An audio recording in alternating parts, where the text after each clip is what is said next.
พี่น้องอันนี้มาฮอดทางออกของถ้ำนางแอ่นนะพี่น้องอันนี้เป็นทางออกล้านพี่น้องคือเดียวกับอัน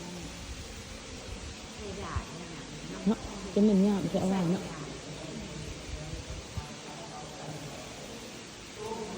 พวกเจลายๆเด้อนี่ที่เจ้าขึ้นบนโน้อันนี้หูเพื่อนกูนี่ขออนุญาตบัตรคำเดินนี่คือหูอย่างพี่น้องนี่เดินนี่เดินนี่คือหูคนนอนอย่างมีหูมีตาขออนุญาตบัตรคำเด้อพี่น้อง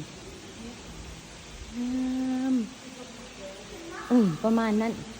แล้วมีดังมีปากค่ะเดี๋ยวอันนี้